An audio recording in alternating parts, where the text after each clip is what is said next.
طرف تو وزیر اعظم عمران خان کے سرسبز پاکستان پروگرام کے دعوے جاری ہیں، دوسری جانب وزیر اعلیٰ پنجاب عثمان بزدار بھی کلین اینڈ گرین پنجاب کے خالی کھلی دعوے کرنے میں مصروف عمل ہیں، لیکن ہارون آباد کی انتظامیہ نے اس کے برعکس کام کرنے کی ٹھان لی ہے۔ نہر 5R پر لگے لاکھوں روپے مالیت کے سرکاری درختوں کا رات کی تاریکی میں نامعلوم افراد نے قتل عام کر دیا۔ ایک اندازے کے مطابق کاٹے گئے درختوں کی مالیت لاکھوں روپے بتائی جا رہی ہے۔ محکمہ فرسٹ ہارون آباد کے عملے کی پہنچنے کی خبر سنتے ہی ملزمان موقع سے فرار ہونے میں کامیاب ہو گئے۔ چند روز قبل شجرکاری جاری مہم میں ڈی سی شعیب خان جتون نے ضلع بھر میں 9 لاکھ پودے لگانے کا ٹارگٹ دیا تھا۔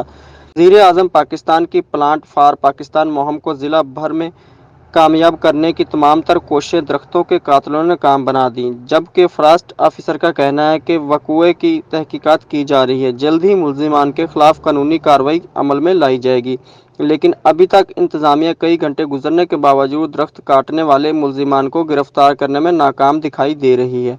کیمرہ مین مظفر علی سہر کے ساتھ ارشد علی غوری، ہارون آباد۔